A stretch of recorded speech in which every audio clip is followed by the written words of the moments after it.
నమస్కారం, Chandu RK news కి స్వాగతం. హెడ్లైన్స్ చూద్దాం.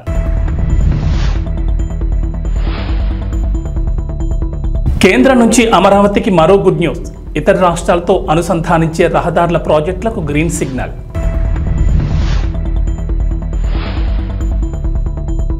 తెలంగాణలో 2 లక్షల రైతు రుణమాఫీ. రేవంత్ సర్కార్ కీలక నిర్ణయం.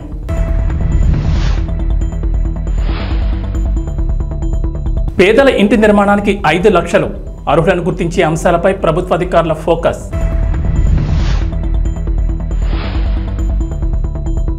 ఏపీ తెలంగాణకు రెయిన్ అలర్ట్. పలు జిల్లాల్లో భారీ వర్షాలు, ఎల్లో అలర్ట్ జారీ.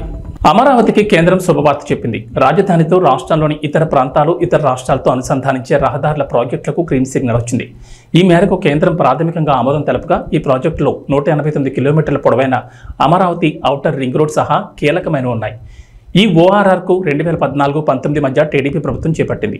కానీ ఆ తర్వాత జగన్ ప్రభుత్వం అధికారంలోకి వచ్చిన తర్వాత అడుగులు ముందుకు పడలేదు. కూటమి ప్రభుత్వం అధికారంలోకి రావడంతో చంద్రబాబు ఢిల్లీ పర్యటనలో కేంద్రం దగ్గర మళ్లీ ఈ ప్రాజెక్టుని ప్రస్తావించారు.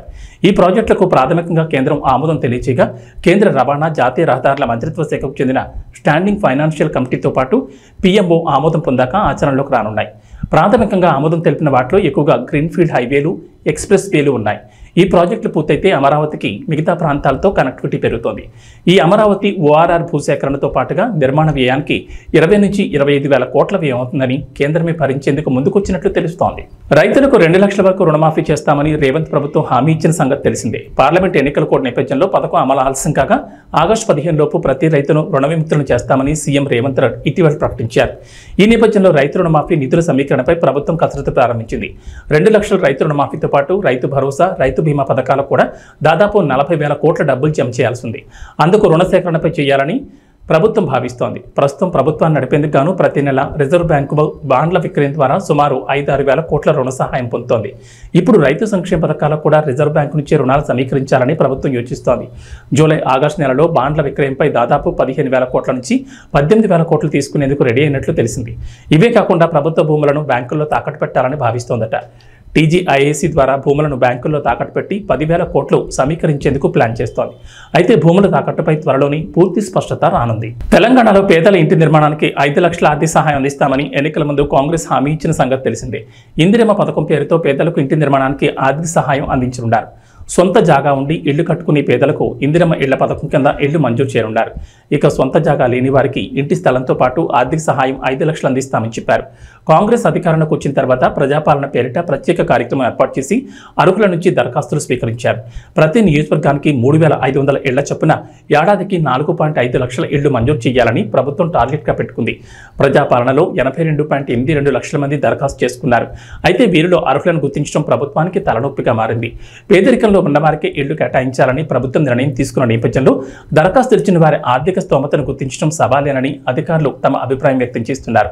డబుల్ బెడ్రూమ్ ఇళ్ల మాదిరిగా కాకుండా అర్హులైన పేదవాడికి ఇల్లు మంజూరు చేయాలని మంత్రి పొంగులేటి శ్రీనివాసరెడ్డి ఇప్పటికే ఆదేశాలు జారీ చేశారు.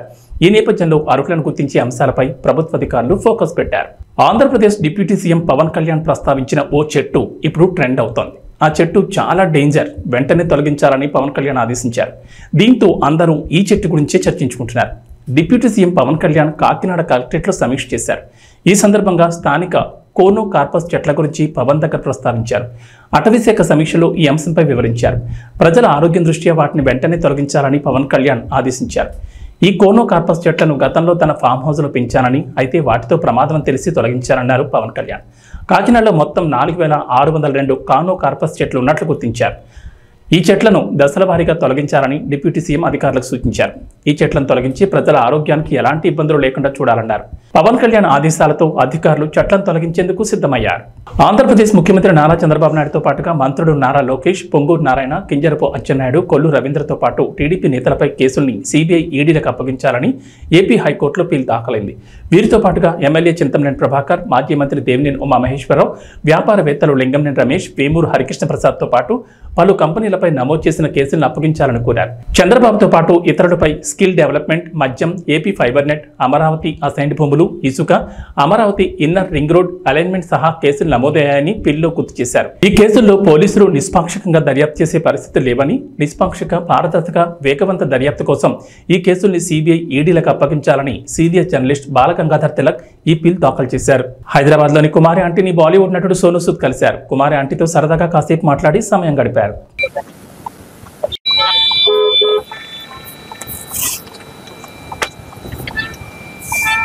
Thank you. Okay, Harish.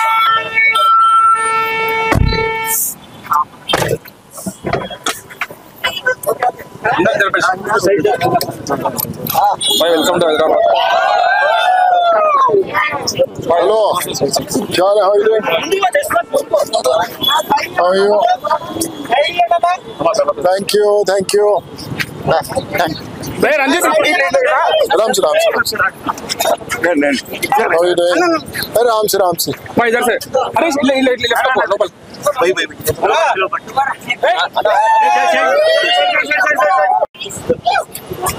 Ram से हेलो हाउ आर यू? अरे राम से हाउ आर यू डूइंग? कैसे हैं आप? All well, so nice to see you. Same here. So today I'm silence. So today please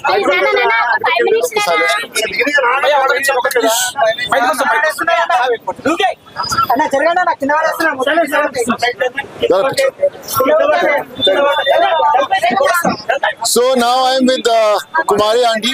You know, we have heard a lot about her. She is a self-made lady. We talk about women empowerment. We talk about how everyone should work hard for the families. Kumari aunty is the best example.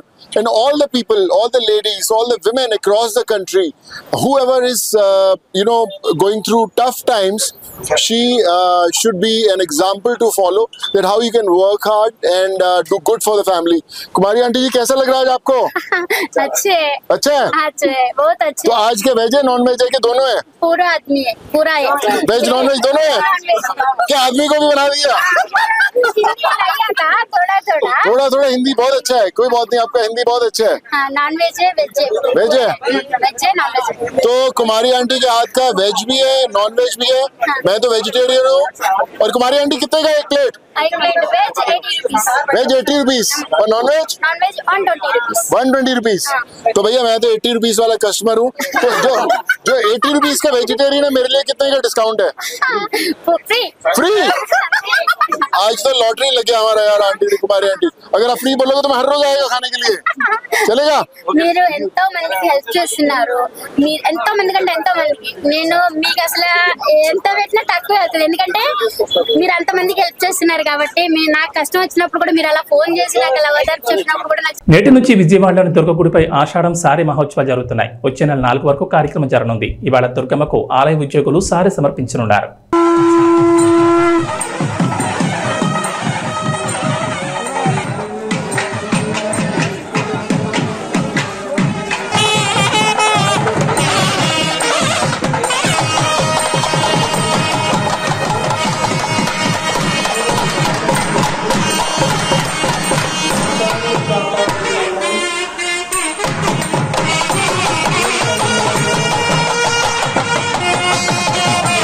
సత్యవేడలోని oh dealer షాప్లో ration బియ్యం కోసం వచ్చిన ప్రజలు బియ్యాన్ని చూసి shock అయ్యారు. Ration బియ్యంలో పురుగులు ఉన్నాయని చెప్పారు.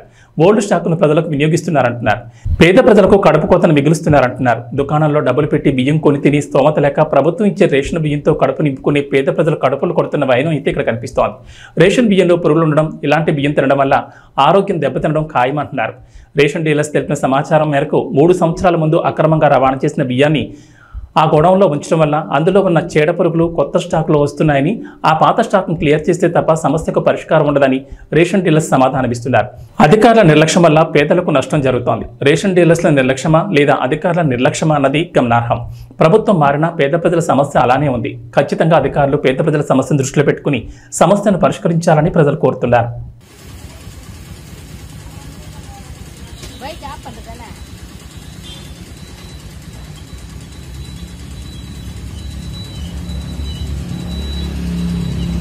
కర్నూలు జిల్లా కౌతాళ మండలం ఉరుకుంద గ్రామంలో వెలసిన ప్రముఖ పుణ్యక్షేత్రమైన శ్రీ ఉరుకుంద ఎర్రన్నస్వామి దేవాలయంలో భక్తులు సమర్పించే టెంకాయలు కొబ్బరి చిప్పలకు ఆన్లైన్ టెండర్ మరియు బహిరంగ వేలంపాట ఈ నెల 20వ తేదీన నిర్వహిస్తున్నట్లు డిప్యూటీ కమిషనర్ మరియు ఎగ్జిక్యూటివ్ ఆఫీసర్ హెచ్జి వెంకటేష్ పేర్కొన్నారు.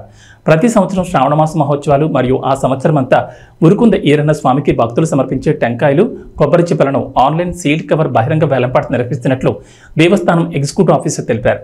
ఈ కార్యక్రమంలో సిఐ ఎరిషావాలి, ఎస్ఐ నరేంద్ర కుమార్ రెడ్డి, దేవస్థానం సిబ్బంది పాల్గొన్నారు.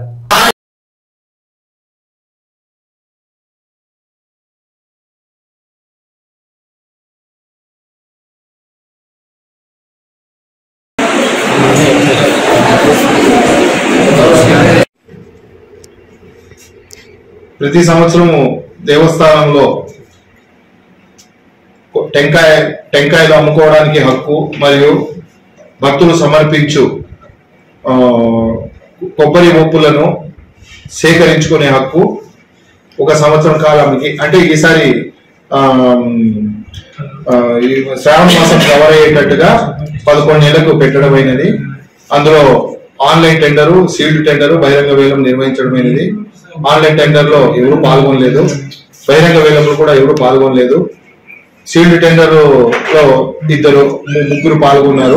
ముగ్గురులో ఒకరు డిస్క్వాలిఫైడ్ అయినారు డిపాజిట్ కట్టినందుకు.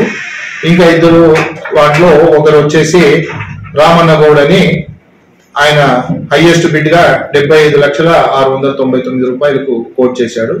కండిషన్స్ ప్రకారము సీల్డ్ టెండర్ తెలిసిన వెంటనే డబ్బు చెల్లించాలి. కానీ ఇంతవరకు ఆయన చెల్లించినందుకు మేము ఆ టెండర్ క్యాన్సిల్ చేస్తూ మళ్ళీ ఈ నెల 20వ తారీఖున పునః టెండర్ మేము ఇన్వైట్ చేస్తున్నామండి. ఓం నమస్తే. గజ్వేల్లో క్యాసారం రోడ్డు వద్ద ఇన్స్పెక్టర్ సైదా పోలీసులు సిబ్బందితో కలిసి విస్తృతంగా వాహనాలు తనిఖీ చేస్తూ డ్రంక్ అండ్ డ్రైవ్ టెస్టులు నిర్వహించారు. ఈ సందర్భంగా మాట్లాడుతూ మద్యం సేవించి వాహనాలు నడపొద్దని సూచించారు. వాహనదారుల్లో ప్రజలలో మార్పు వచ్చినప్పుడు మాత్రమే రోడ్డు ప్రమాదాలు తగ్గుతాయని తెలిపారు. రోజు రోజుకి వాహనాల రద్దీ పెరుగుతోందని దాన్ని దృష్టిలో ఉంచుకుని సేఫ్టీ సెక్యూరిటీగా డ్రైవింగ్ చేయాలని సూచించారు. రోడ్డు నిబంధనలు, ట్రాఫిక్ నిబంధనలు పాటించాలని సూచించారు. ట్రిపుల్ రైడింగ్ పై ప్రతిరోజు డ్రంక్ అండ్ డ్రైవ్ నిర్వహిస్తామని తెలిపారు.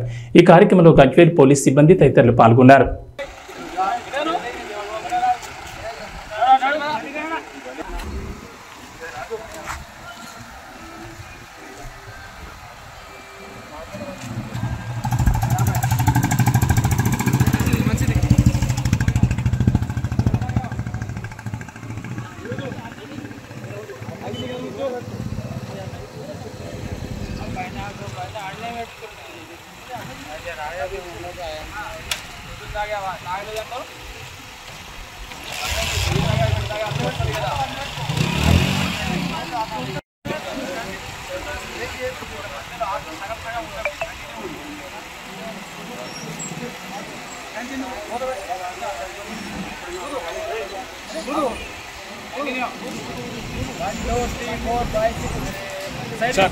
సార్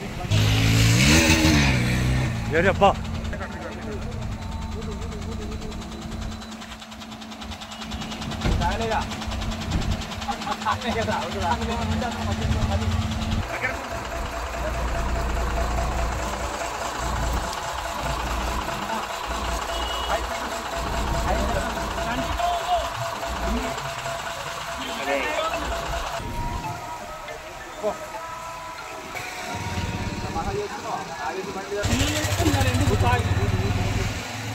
పిల్లలుండే తాగాలంటే లేకుండా ఉండవా?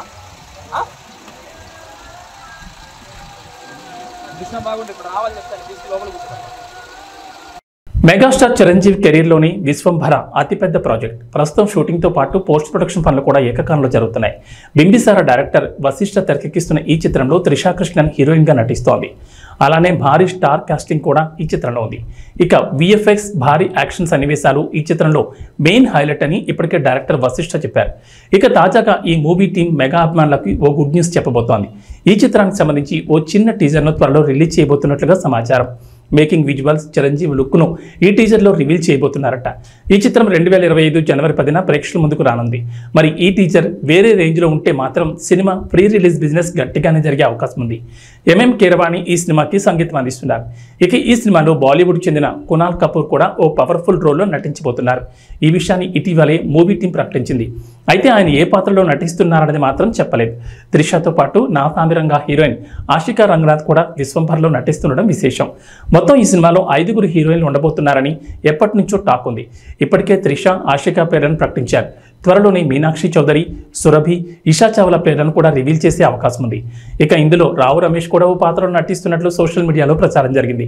ఆయనే మెయిన్ విలన్ అని కూడా అంటున్నారు. కానీ ఇప్పటి వరకు మూవీ టీం అయితే దీనిపై క్లారిటీ ఇవ్వలేదు.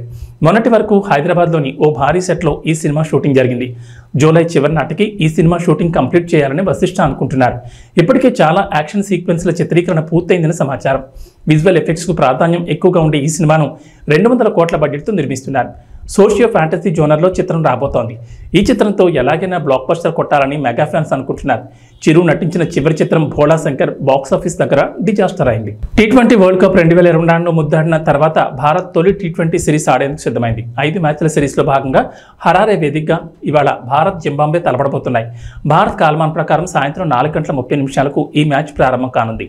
T20 ఫార్మాట్కు సీనియర్లు రోహిత్ శర్మ, విరాట్ కోహ్లీ, రవీంద్ర జడేజా రిటైర్మెంట్ ప్రకటించిన తర్వాత జరుగుతున్న తొలి మ్యాచ్ కావడంతో జట్టు కూర్పుపై ఆసక్తి నెలకొంది.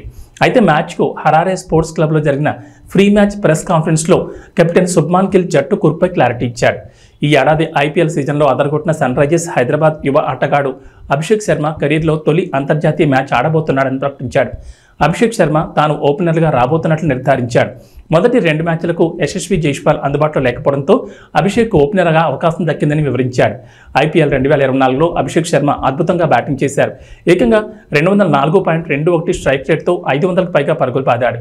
ఇక Chennai Super Kings captain Ruturaj Gaikwad కీలకమైన 3వ స్థానంలో బ్యాటింగ్ చేస్తాడని గిల్ చెప్పారు. ఇక వాతావరణ విషయానికి వస్తే తెలంగాణలో వర్షాలపై హైదరాబాద్ వాతావరణ కేంద్రం అధికారులు అలర్ట్ ఇచ్చారు. నేడు రేపు రాష్ట్రంలో విస్తారంగా వర్షాలు కురుస్తాయని చెప్పారు. నైరుతి రుతుపవనాల ప్రభావంతో రాష్ట్రంలో విస్తారంగా వర్షాలు కురుస్తాయని వెల్లడించారు. పలు జిల్లాల్లో భారీ వర్షాలకు ఛాన్స్ ఉందన్నారు. నేడు వికారాబాద్, సంగారెడ్డి, మెదక్, కామారెడ్డి, వనపర్తి, నిజామాబాద్, జగిత్యాల, సిరిసిల్ల, సిద్దిపేట, గద్వాల్, నారాయణపేట జిల్లాల్లో భారీ వర్షాలకు ఛాన్స్ ఉందన్నారు. ఈ మేరకు ఆయా జిల్లాలకు హైదరాబాద్ వాతావరణ కేంద్రం అధికారులు ఎల్లో అలర్ట్ జారీ చేశారు. అటు ఏపీలో వర్షాలు కురుస్తాయంటోంది వాతావరణ శాఖ. నైరుతి రుతుపవనాల సమయంలో రాష్ట్ర వ్యాప్తంగా ఎండలు మండిపోయాయి. వేడి వాతావరణంలో ప్రజలు ఇబ్బంది పడ్డారు. అయితే తూర్పు మధ్య బంగాళాఖాతంలో ఉపరితల ఆవర్తనం కొనసాగుతుండగా గుజరాత్, కర్ణాటక తీరాల వెంబడి ద్రోణి విస్తరించింది.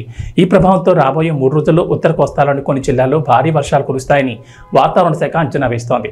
రాయలసీమ, దక్షిణ కోస్తాలో కొన్ని ప్రాంతాల్లో తేలికపాటి నుంచి ఓ మోస్తరు వర్షాలకు అవకాశం ఉందంటున్నారు వాతావరణ శాఖ అధికారులు. ఏబీ బులెటిన్ విశేషాలు. నమస్కారం.